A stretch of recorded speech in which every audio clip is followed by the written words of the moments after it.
मानो तुम्हें गंगा माँ हूँ। यदि अगर मानो तो वो गंगा मैया है, नहीं तो बहता तो पानी है ही। इसलिए गंगा मैया को प्रकट किया है तो केवल भगीरथ ने। और आज भगीरथ का बड़ा ही एहसान मानना चाहिए कि हम और आपकी जब अस्थियां जाती हैं गंगा में विसर्जित के लिए तो हम और आपकी मुक्ति हो जाती है। ऐसी गंगा मैया को हम और आप एक नॉर्मल जल समझते हैं, लेकिन नॉर्मल जल नहीं है। मानो तुम्हें गंगा माँ हूँ, ना मानो तो बहता मानो तो गंगा माँ हूँ, ना मानो तो बहता पानी। और मानो तो गंगा माँ हूँ, ना मानो तो बहता पानी।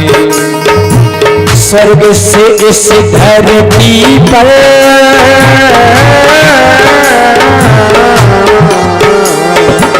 स्वर्ग से इस धरती पर लिखी दी अमर कहानी। मानो तुम्हें गंगा माँ हूँ, ना मानो तो बहता पानी। मानो तुम्हें गंगा माँ हूँ, ना मानो तो बहता पानी। गंगा माँ हूँ, ना मानो तो बहता पानी।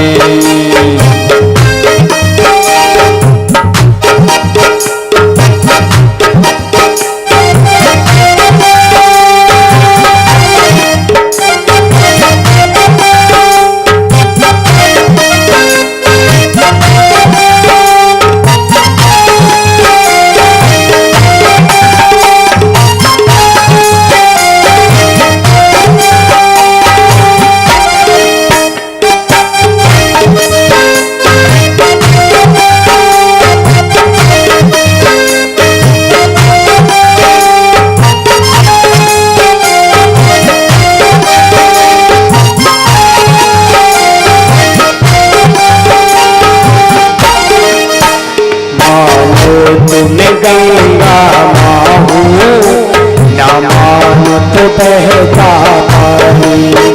मानो तुम्हें गंगा माँ हूँ, ना मानो तो बहता पानी। हो स्वर्ग से इस धरती पर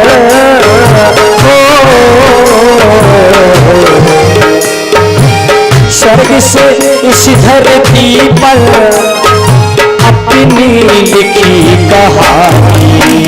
मानो तुम्हें गंगा माँ हूँ, ना मानो तो बहता पानी। ओ मानो तुम्हें गंगा माँ हूँ, ना मानो तो बहता पानी। मानो तो मैं गंगा माँ हूँ, ना मानो तो बहता पानी। इसलिए माँ तो माँ होती है। एक भारत माँ है, एक हमारी जननी माँ है, एक गंगा माँ है, एक हमारी काली माँ है, एक दुर्गा माँ है। एक माँ शब्द एक ऐसा है कि जहाँ माँ शब्द आता है तो वहाँ पर मानो ऐसे लगता है कि हृदय में, शरीर में एक शांति की अनुभूति हो रही हो। राजन इनके ही वंश में खट्वांग हुए हैं। खट्वांग के दीर्घबाहु के अज के रघु, रघु के अज और अज के महाराज अयोध्या नरेश दशरथ, जिनके घर में 4 पुत्र हुए हैं, राम लक्ष्मण भरत शत्रुघ्न इति संदकाः।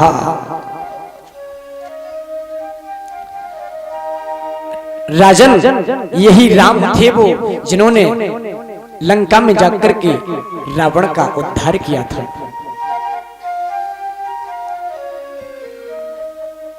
राम जी का जन्मोत्सव मनाया है। तो सुखदेव जी ने जब कहा, परीक्षित ने प्रश्न कर दिया, प्रभु ये 2 ही तो ऐसे विशेष भगवान के अवतार हैं, राम जन्म और कृष्ण जन्म। राम जन्म को थोड़ा विस्तार से करिए। तब सुखदेव जी महाराज विस्तार करने लगे। बोले श्रवण करो कि खट्वांग दीर्घबाहुस्तः रघुस्तस्मात् प्रथुस्रवा अजस्ततो महाराज अस्मात् तस्य रथो भवन। ये भगवान राघवेंद्र सरकार का जन्म कैसे हुआ, कब हुआ, क्यों हुआ, किन कारणों से हुआ, इस सुखदेव जी महाराज वर्णन करते हैं। अब हम बच्चों से पूछेंगे, जो बच्चे पढ़ते हैं स्कूल में, कितने बच्चे यहाँ पर हाथ खड़े करें पहले तो, जो स्कूल में बच्चे पढ़ते हैं जिनको गिनती पहाड़े आते हैं, निसंकोच होकर के हाथ खड़े कर दो। गिनती पहाड़े जिनको आते हैं खड़े कर दो बेटा। पंडित जी तुम्हें नहीं है उसका, मुन्ना भैया तुम्हें तो बहुत हुई है, कोई बात नहीं। अब जिन जिन बच्चों को गिनती पहाड़े आते हैं उनसे हम पूछना चाहते हैं। देखिए हाथ नीचे कर लो बेटा, हम पूछेंगे आपसे। देखिए राम जी ने जो जन्म लिया है वो 9वीं तिथि में लिया। राम जी ने जो जन्म लिया वो 9वीं तिथि में लिया है, लेकिन भगवान श्री कृष्ण ने जो जन्म लिया है वो किस तिथि में लिया, अष्टमी तिथि में। तो राम जी के जैसी तिथि में उन्होंने जन्म लिया वैसा उनका काम, और भगवान श्री कृष्ण ने जिस तिथि में लिया वैसा उनका काम। राम जी को सरल क्यों कहते हैं हम, क्योंकि राम जी तो राम है। राम एक ऐसा शब्द है कि जिसको गाने से हृदय में सुख की अनुभूति होती है। तो बेटा कब लिया था राम जी ने जन्म, 9वीं तिथि में लिया था। तो 9 एकम 9, 9 दूनी 12, 18 हुए ना। कितने हुए पंडित जी, जो तेरे 18 है, 18। 8 और 1 18 आया ना अंक, तो 8 1 कितने होते हैं, 9 होते ना। 9 एकम 9, 9 दूनी 18, नुतिया 7 2 9 जोड़ना है, 9 चौको 36, 6 3 9 भाई कि नहीं भाई, 6 और 3 कितने होते, 9 नहीं होते। 9 पे 9 45, 4 5 9, 9 ही छक्के। ऐसा नहीं हो ना काम, बताओ सही, जो बच्चा कह रहा है ऐसा बता। 9 छक्के 54, 5 4 9, 9 7 63, 6 3 9। आप पूरा पहाड़ा पढ़ते जाइए, अंक 9 ही आएगा। तो कहने का तात्पर्य कि राम जन्म के हेतु अनेका, राम जन्म के हेतु अनेका, परम विच्छेद का, परम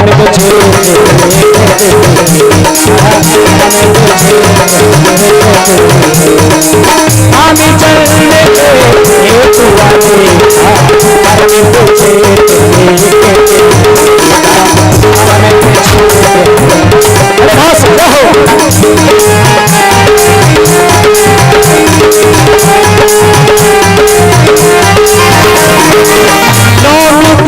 मधुमास पुनीता, शुक्ल पाचे अभिजित हरिता, शुक्ल पाचे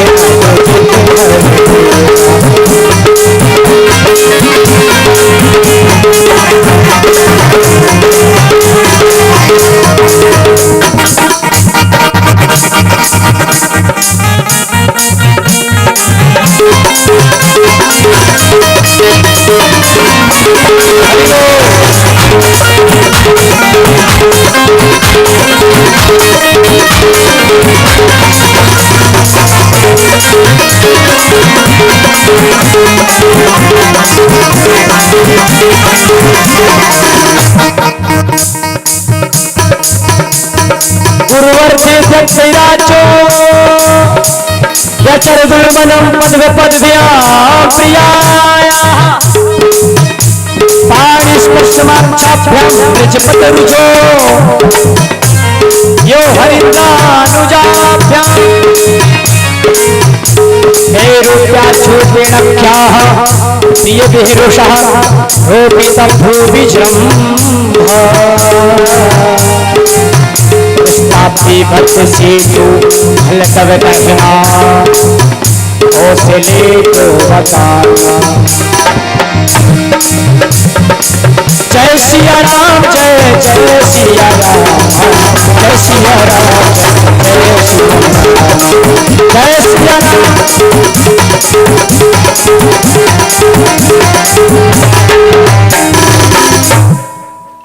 राम जन्म के हेतु अनेका, परम विचित्र एक ते एका। राम भगवान ने जो जन्म लिया है ना, उसमें कई कारण हैं, लेकिन राम जी का जैसा स्वभाव है उसी स्वभाव से उन्होंने तिथि में जन्म लिया है। अब सभी जानते हैं, रामायण तो सभी पढ़ते हैं, लेकिन विषय भागवत का है, इसलिए इनका हम ज्यादा विस्तार नहीं करेंगे। एक श्लोक में सुखदेव जी ने पूरी रामायण का वर्णन कर दिया कि जब राम जी ने जन्म लिया है तो अपने पिता राजा दशरथ की सत्य की रक्षा के लिए सब कुछ राजपाट छोड़ दिया है और 14 वर्ष के लिए वनवास के लिए चले जाते हैं। आगे चल के वन वन में फिरते रहे सीता जी की खोज में।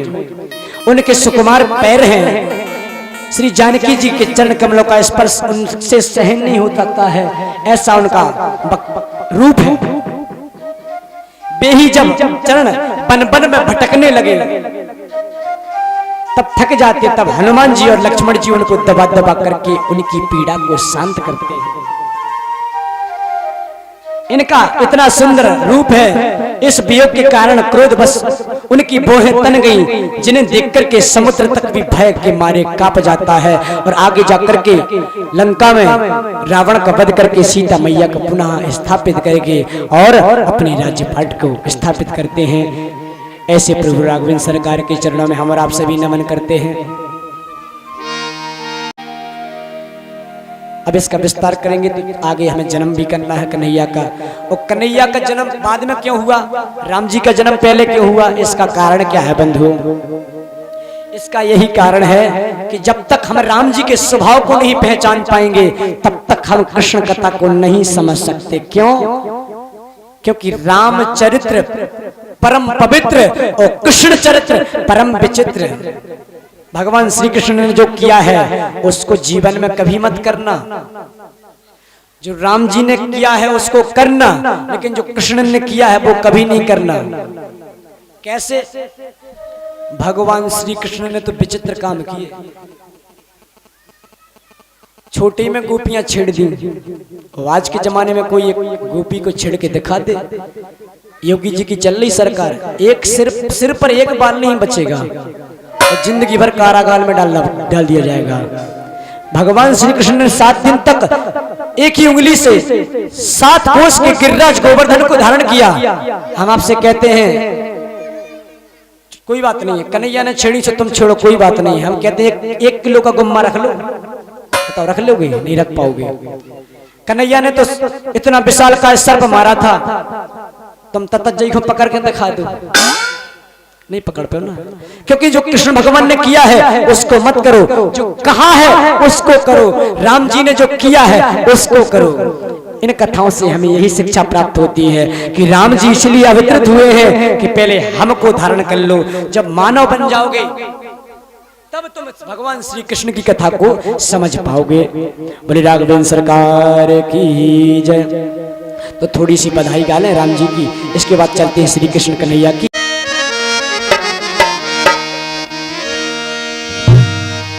हो अवधि में आनंद भयो जय जय रघुवर लाल की। अवधि में आनंद भयो जय जय रघुवर लाल की। अवधि में आनंद भयो जय जय रघुवर लाल की।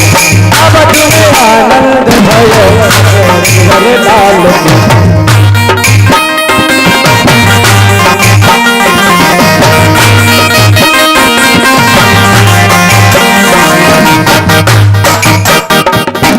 जय जय रघुवर लाल की, जय कौशल्या माई की।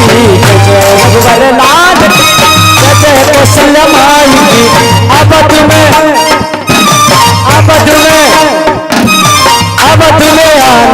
भयो जय जय रघुवर लाल की।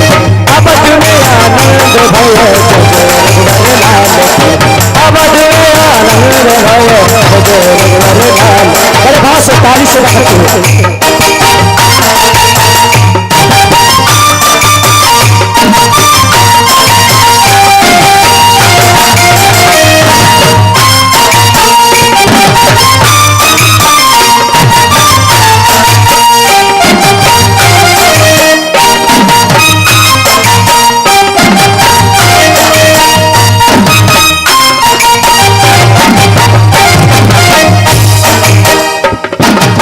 जय दशरथ लाल की, जय जय दशरथ लाल की, जय जय दशरथ लाल की।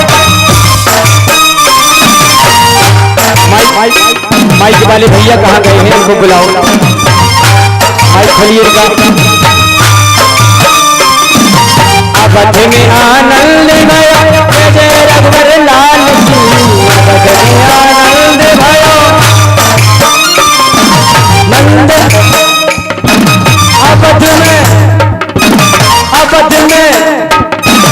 अवध में जन्मे जियो, जय रघुवर लाल की। अवध में जो जन्म लियो, जय रघुवर लाल की। जय रघुवर लाल की, जय कौशल्या माई की। जय रघुवर लाल की, जय कौशल्या माई की। जय रघुवर लाल की, जय कौशल्या माई की। जय रघुवर लाल की, जय कौशल्या माई की। अवध में अवध में अवध में अवध में आनंद भयो, जय रघुवर लाल। अवध में आनंद भयो, जय रघुवर लाल। अवध में आनंद भयो, जय रघुवर लाल की।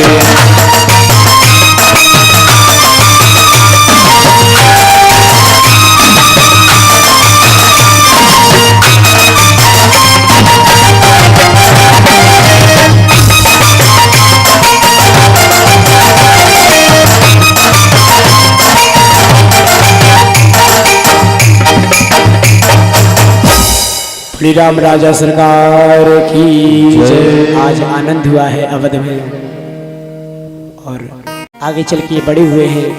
विश्वामित्र जी के यज्ञ को संपन्न किया है। आगे चल के सीता मैया से विवाह हुआ है। सभी जानते हैं कि राम कथा 9 दिन में होती है, 7 दिन में नहीं। और भागवत कथा होती है 7 दिन में। तो 9 दिन की कथा 7 दिन में भागवत में कैसे शिफ्ट हो जाए? हमारा में सामर्थ्य नहीं है कि भगवान राघवेंद्र सरकार की कथा हम सुन लें, क्योंकि रामायण 7 कोटि अपारा, भगवान की करोड़ों कथा है, उनका कोई था नहीं है। लेकिन आगे बढ़ना है, इसलिए राम जी को हम यही प्रणाम करते हैं और आगे हम कथा में ले चलते हैं। बोले राघवेंद्र सरकार की।